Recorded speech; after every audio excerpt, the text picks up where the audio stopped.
Good morning, everybody. What a beautiful morning it is.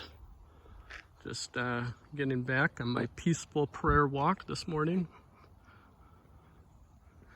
Kind of assessing all the damage from the storm last week. They got most of it all cleaned up, but these power lines were down. There were trees laying across the road. It actually got pretty bad here. Our power was out for probably about 30 hours because there were lines down on both sides of our house. If I make it far enough, I'll show you too where a bunch of trees came down in somebody's yard. One of them even landed on their house.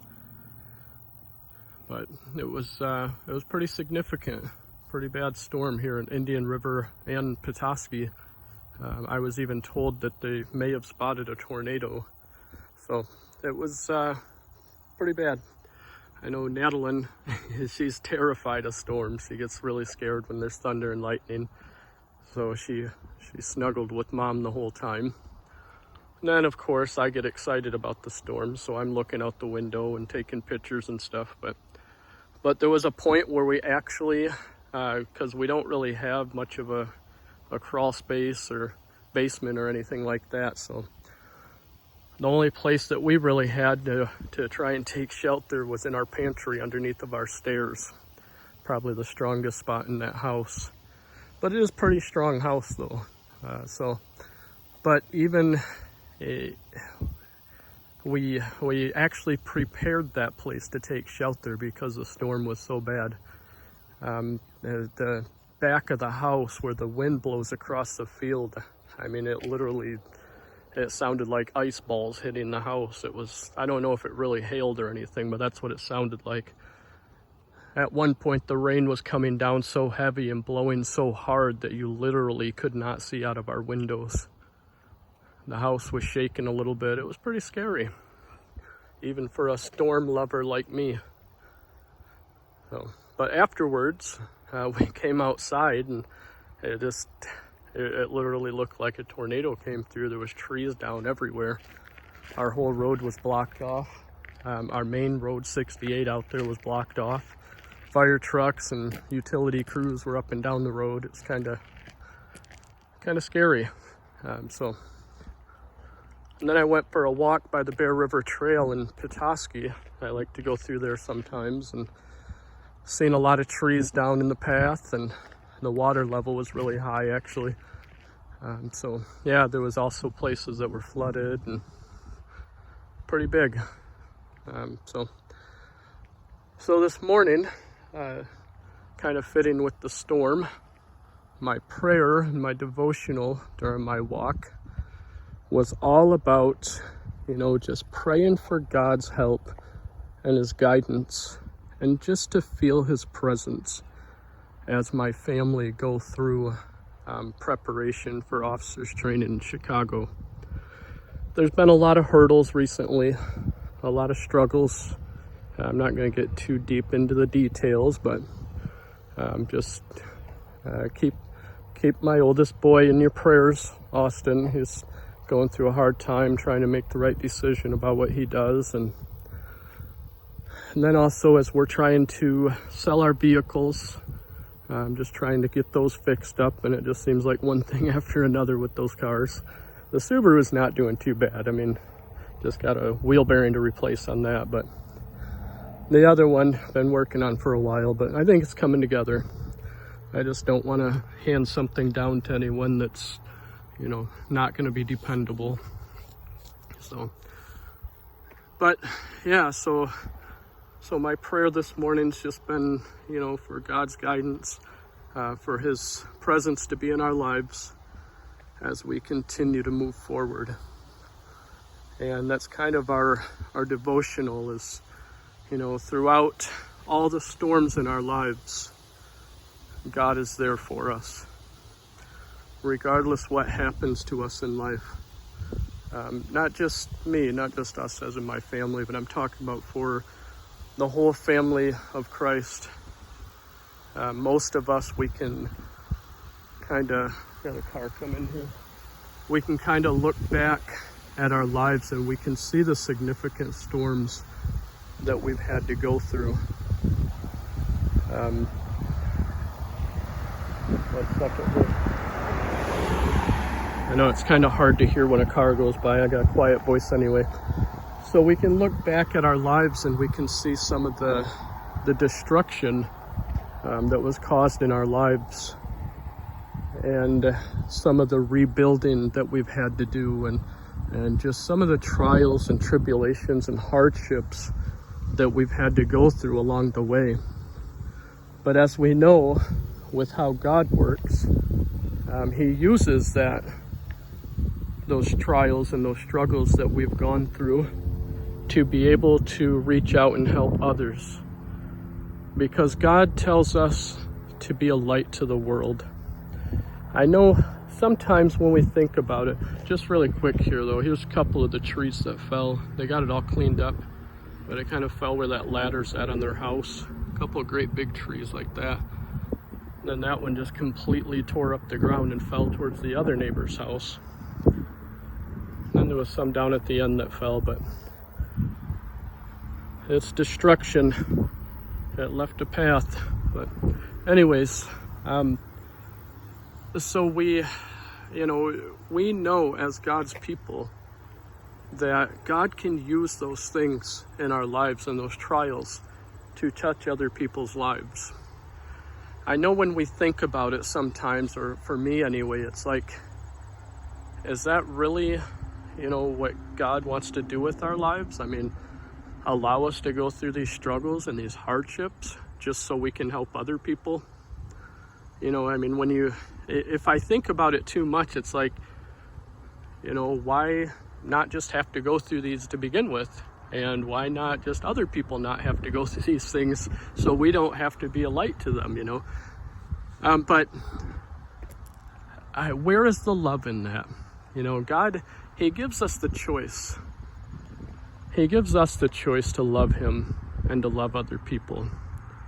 All along, since He gave His laws to Moses, since He led the people out of Egypt, God has always wanted us to love each other, and more importantly, to love Him. So He gave us a choice. Where is love without a choice? If you cannot force people to love you, there's no way to do it. It's not even possible. And I believe that even for God, true love could not be forced upon His people. And I think that that's the key here to understanding our struggles, our trials, and the things that we go through. Without the darkness, how bright is the light? Without having to taste the hardships and the struggles, how can we know just how wonderful and awesome God is and love is? So God has allowed us to make those choices. I believe that that's why God told Adam and Eve about the tree of knowledge, the forbidden fruit, because He challenged them to make the right choice, to be obedient to God. The scriptures tell us where Jesus said, "If you love me, you will obey my commands." Obedience, being obedient to God, is loving Him. And one of those commands, part of it, because you break the law, the commands that Moses brought down from the mountain, like Jesus said, to love your God with all your heart, mind, soul, and strength, and then to love your neighbor as yourself. So that's all about love. So we can show God love by being obedient to His commands. And we can show our neighbors love by being a light to them. by showing our compassion and our love, by just being there for people. And that's what God wants us to do. So when we really think about the big picture, why do we suffer? Why do we struggle? Why do we go through hardships? It's how are we going to overcome? Are we going to turn to God, obey His commands, and just keep loving Him and loving others? Or are we going to fall into the enemy's trap?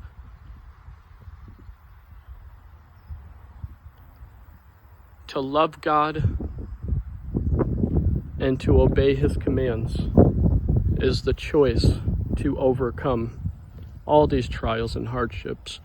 Just like Job, if we read the book of Job, he went through so many hardships, from losing all of his wealth, and he was a wealthy man, losing all of his wealth, losing his entire family, or his children. His friends abandoned him. He was stricken with sickness, and his wife didn't support him at all and told him to curse God. But never did Job curse God. He said, "Shall I not accept the good or the bad with the good? Shall I accept good from God, but not the bad?" So let that be an example for us today. As we go through trials and hardships and struggles, let us just love God and continue seeking His presence, continue seeking His will, and just taking every opportunity that we get to show that love of Christ to other people.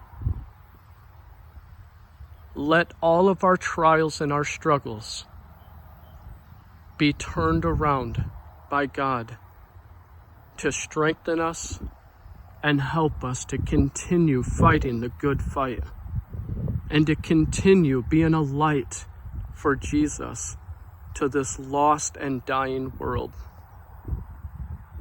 It's all about love.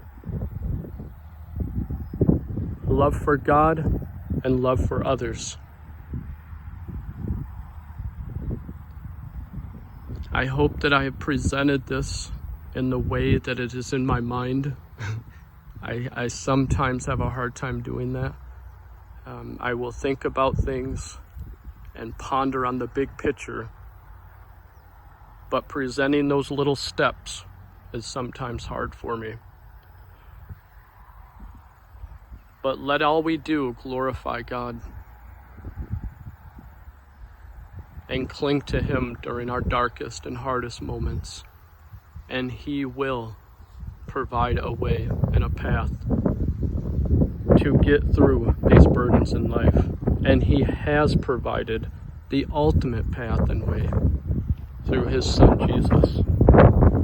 So thank you all for watching and listening today. I love you all. Continue to pray for one another. Pray for our leaders, our church leaders especially. Just continue to show the love of Jesus to one another in any and every way that you can. God bless you all, and have a wonderful day.